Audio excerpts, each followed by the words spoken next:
Assalamualaikum warahmatullahi wabarakatuh. Saya Kurniasari dengan NPM 2113041032 dari PBSI kelas 5B.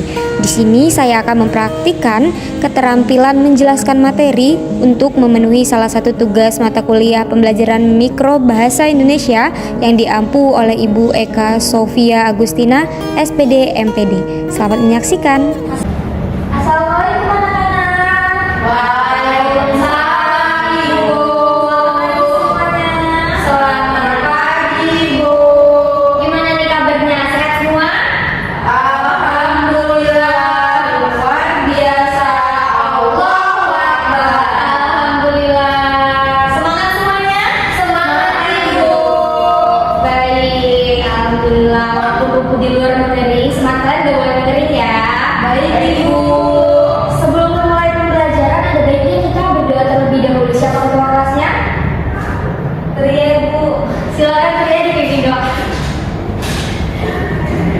Baik teman-teman, sebelum kita memulai pembelajaran pada pagi hari ini, mari kita berdoa menurut agama dan kepercayaan masing-masing. Berdoa mulai.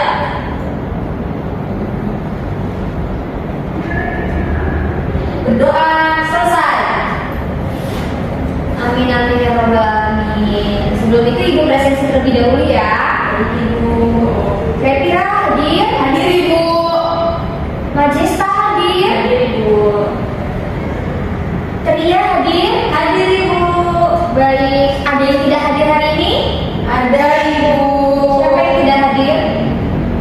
Deprija Ibu. Kenapa Deprija tidak hadir?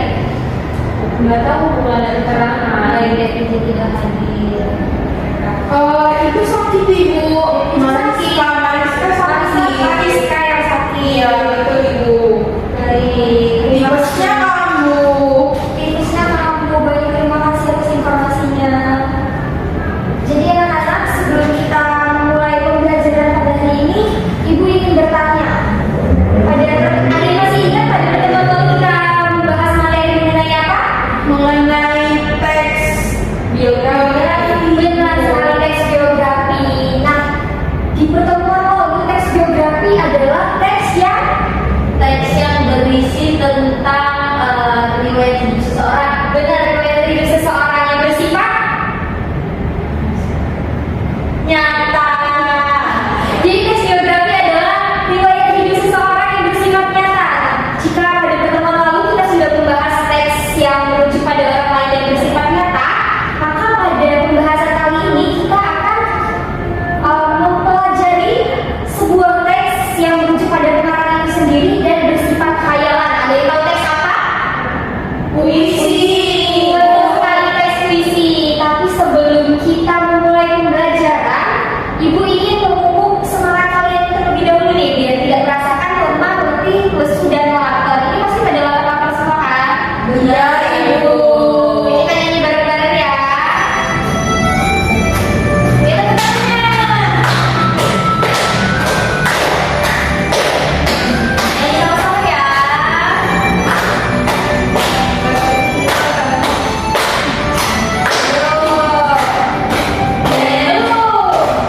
Nenek moyang seorang pelaut, gemar menaruh luas samudra, menerjang ombak, tiada takut menempuh badai, sudah biasa. Hati bertiup, layar berkembang, ombak berdebu di tepi pantai, pemuda bumi bangkit sekarang, ke laut kita beramai-ramai.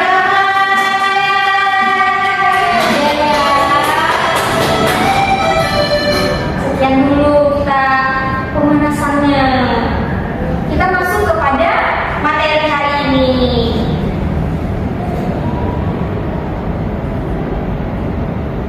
Jadi anak-anak, hari ini kita akan membahas mengenai teks puisi dalam materi berkarya dan berekspresi melalui puisi. Nah, anak-anak mungkin sudah tidak asing dengan gambar para tokoh yang ada di tampilan ini. Ada siapa aja nih? Ada Ibu Anwar,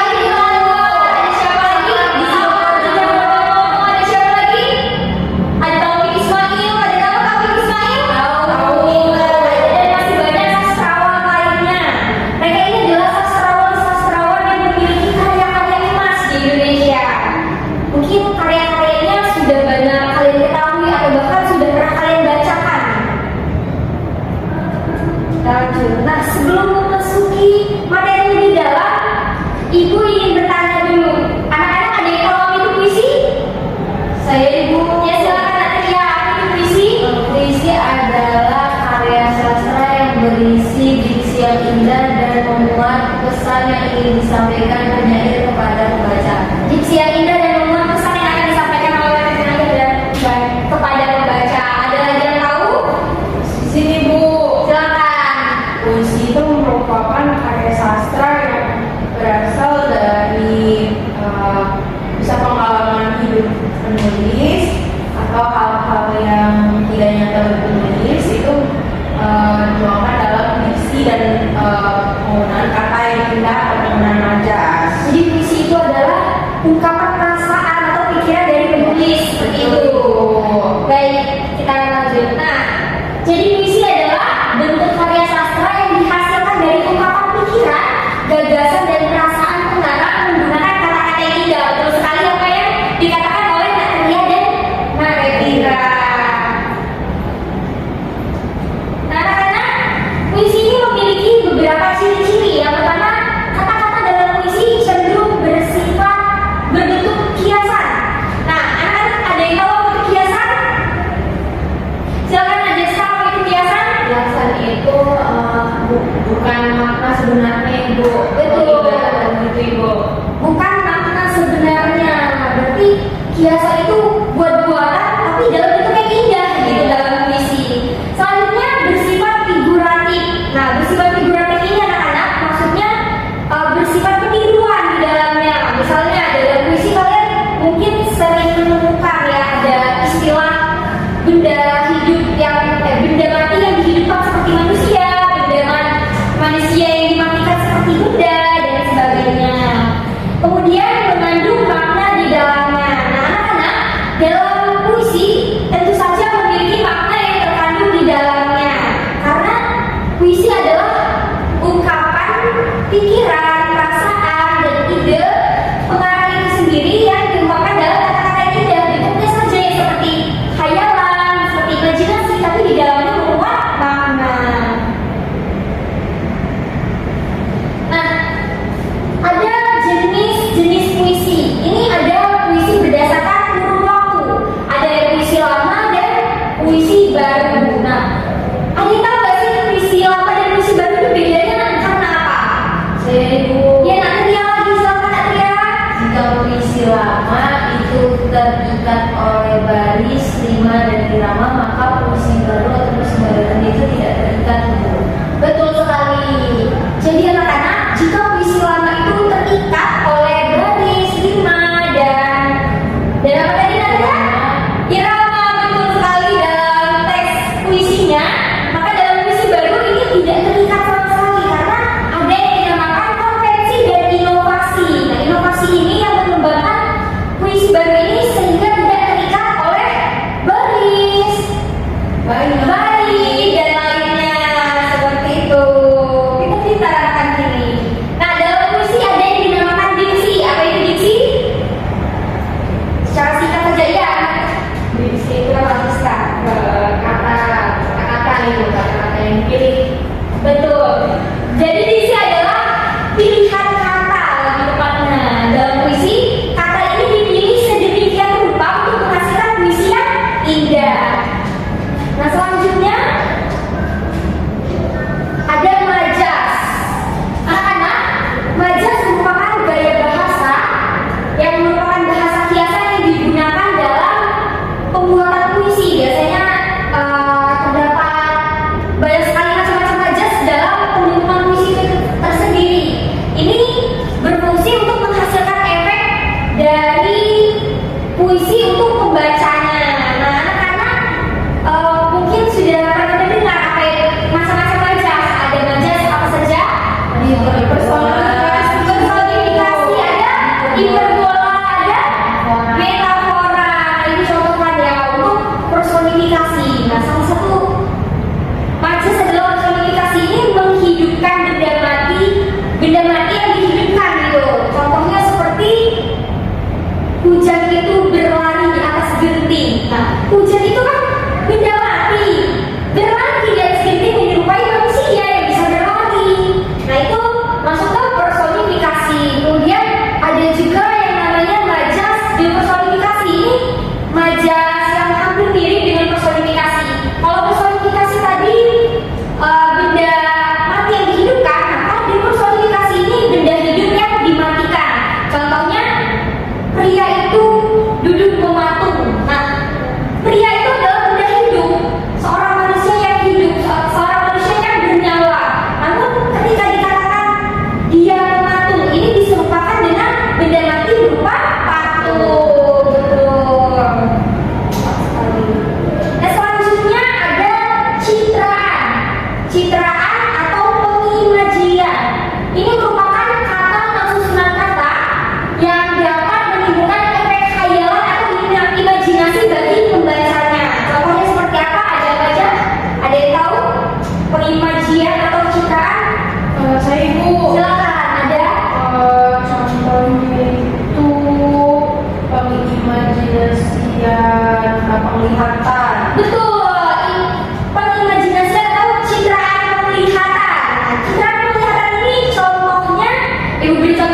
di belakang bibit itu sampai ke tengah hutan. Betul kan? Busuk aroma. Ada aroma, berarti ada penciuman yang sudah dimasukkan di dalam puisi itu sehingga pembacanya atau penikmat dari karya tersebut merasakan bahwa ada aroma yang tidak sedap, ada aroma yang tercium dari bilik di belakang apa tadi yang karya. Contohkan. Nah, selanjutnya ada kata konkret. Nah, anak-anak, kata konkret merupakan kata yang menunjukkan katanya lebih mudah untuk ditangkap oleh indera. Misalnya dalam salah satu karya Sakadi Djoko Damono dalam puisinya Hujan Bulan Juni. Nah, Hujan Bulan Juni ini dalam puisinya Sakadi bisa dibuat kata konkret. Hujan ini seperti manusia yang bisa merasakan hidup, yang bisa menangis, yang bisa terjatuh. Itu bisa dikonkretkan.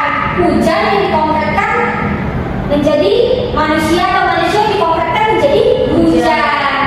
Itu tepat sekali. Nah, selanjutnya ada kata konotatif. Anak-anak sudah pada tahu apa itu kata konotatif?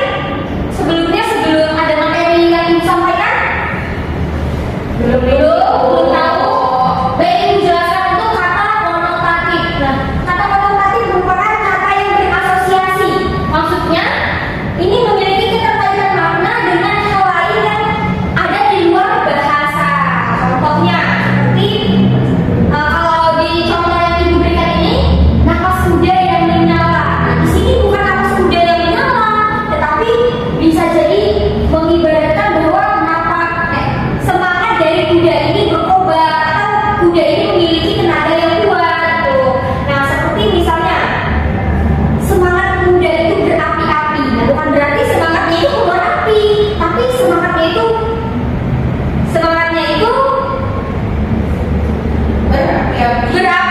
berapi-api. Pembubaran.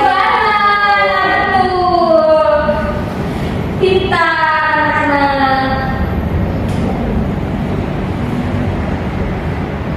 Nah, di sini Ibu bawakan satu contoh puisi. Di sini ada satu contoh puisi dari Dejawawi Imron.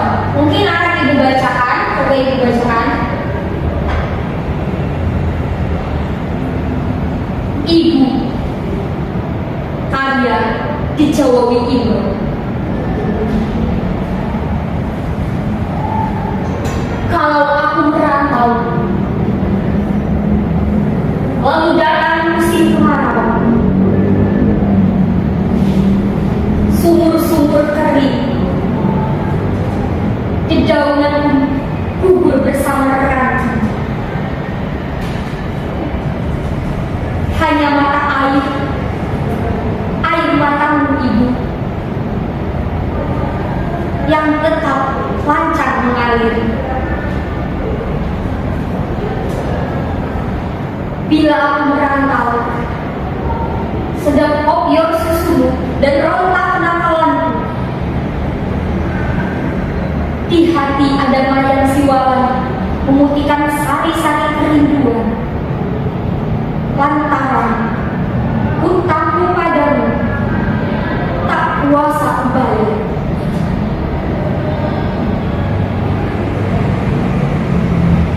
Ibu adalah tua pertapaan,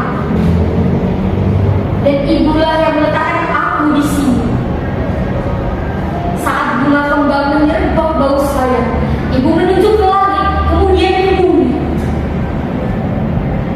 Aku mengandung, meskipun kurang mengerti.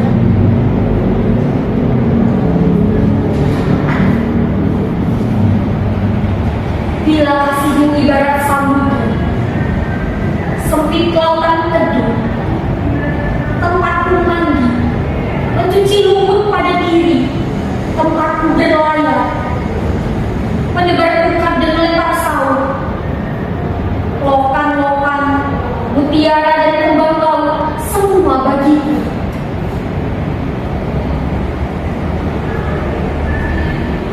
Kalau aku ikut ujian, Lalu ditanya tentang pahlawan, namamu ibu yang kamu sebut paling dahulu.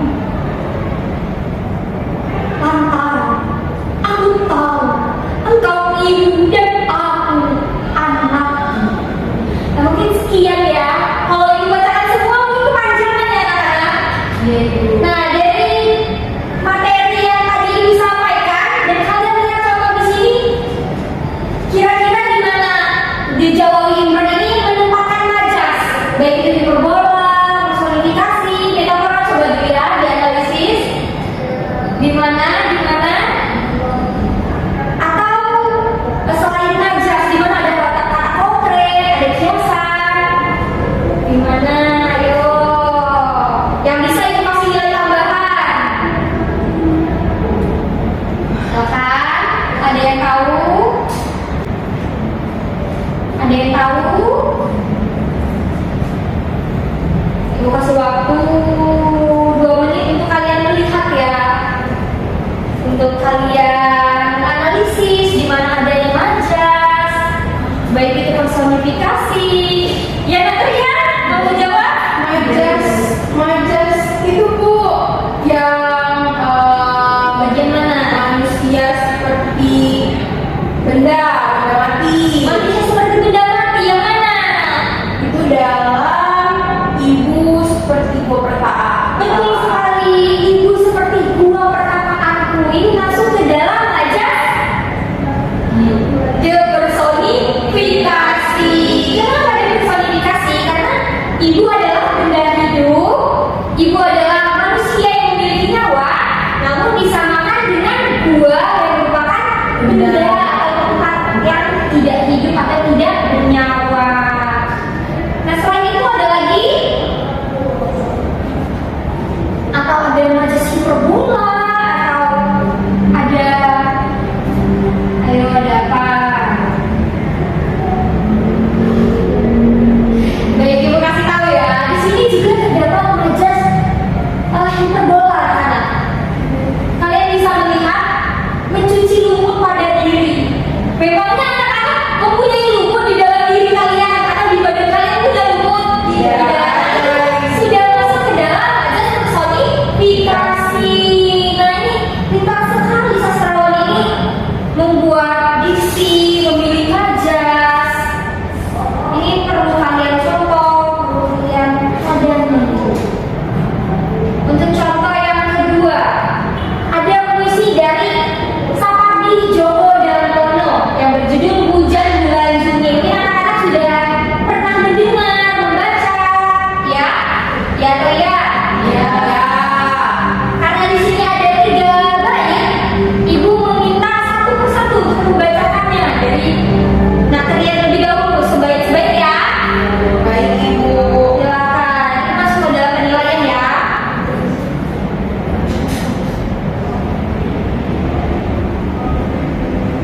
Natria, silakan Natria.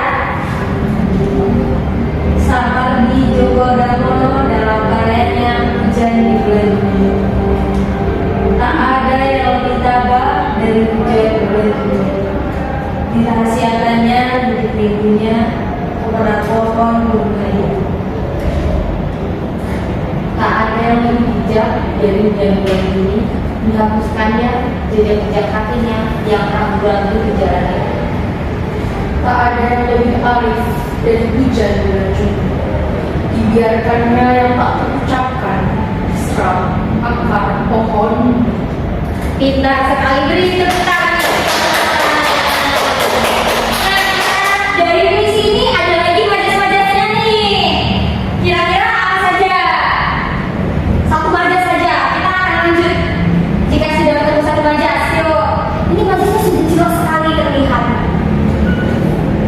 Ayo, ada majas apa saja? Coba dilihat, analisis. Dari awal saja sudah terlihat ini majasnya.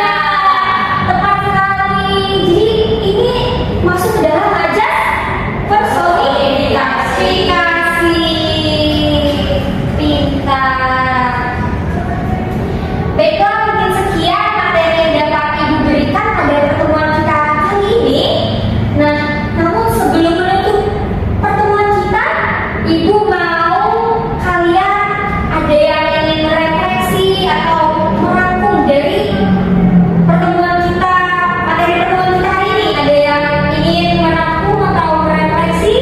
Silakan, Kak Majesta.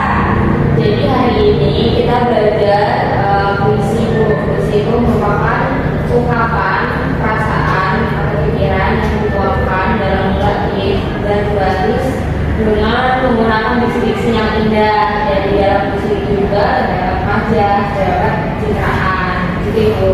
Baik, pintar sekali Kak Majesta. Tadi di dalam puisi terdapat apa? Majas. Baik.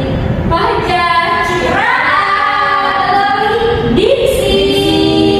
Kata apa tadi? Kata konten. Kemudian apa yang satunya? Kata konotasi. Konotasi apa konotasi?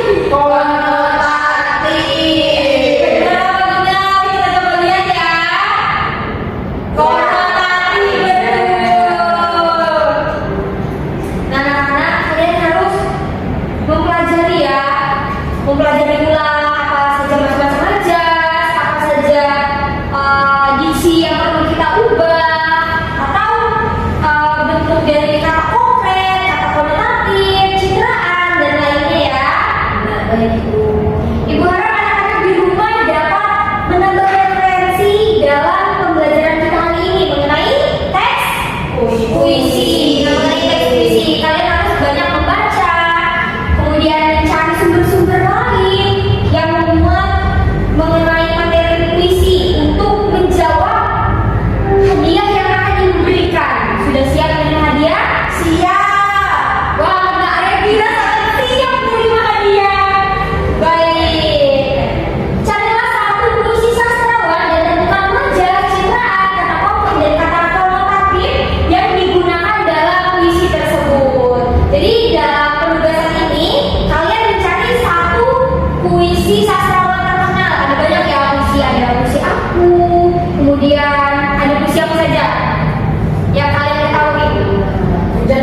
Hujan bulan Juni, aku ini dan lainnya. Nah, kalian tentukan majasnya, citraannya, kata konkret dan kata konotatif yang digunakan dalam puisi tersebut. Nah, tugas ini akan menjadi nilai penugasan pada materi hari ini.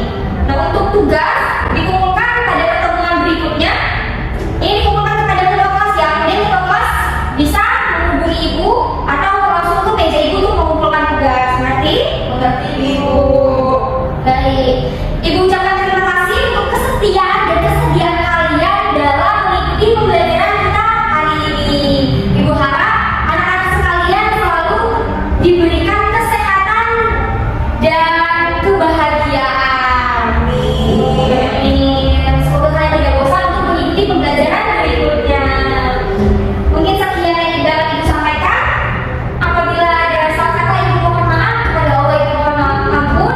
Ibu akhiri, wassalamualaikum warahmatullahi wabarakatuh. Waalaikumsalam warahmatullahi wabarakatuh.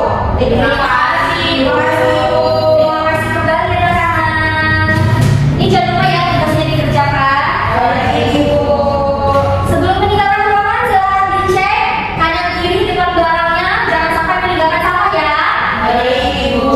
Ibu pamit. Assalamualaikum. Waalaikumsalam. Ya guys. Assalamualaikum warahmatullahi wabarakatuh. Saya saudari Revira Saya Marani dan MPM 211304146 yang bertugas menjadi observasi lisan dari saudari Kurniasari.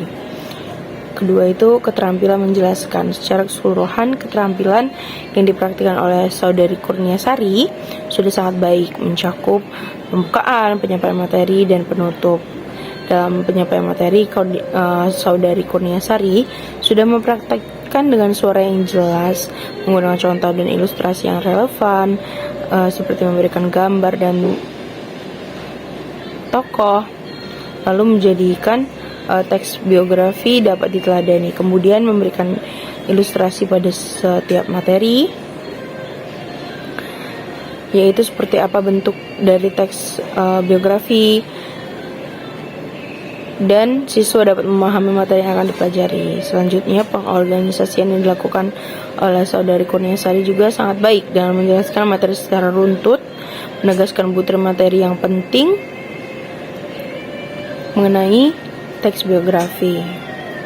Selanjutnya, ketika mengajar, Saudari Kurniasari mengadakan variasi dan memberikan penekanan suara untuk memperjelas hal-hal yang penting. Penekanan ini juga berfungsi sebagai pembeda. Kemudian kita mengajar, Saudari Kurniasari mengajukan pertanyaan sekaligus memberikan jawaban dari apa yang ia tanyakan. Hal ini merupakan berfungsi untuk memberikan pemahaman kepada peserta didik. Selanjutnya, Saudari Kurniasari juga menanyakan beberapa pertanyaan kepada peserta didik. Hal ini berfungsi untuk mengetahui sejauh mana pemahaman peserta didik terhadap materi yang disampaikan oleh Saudari Kurniasari. Dalam praktiknya, Saudari Kurniasari sudah memberikan umpan balik berupa penyesuaian apabila terdapat siswa yang belum memahami materi, maka akan diberikan penjelasan ulang. Namun ada beberapa perihal yang harus diperhatikan oleh Saudari Kurniasari, yaitu penggunaan kata yang tidak penting ketika berbicara seperti ketika berpikir.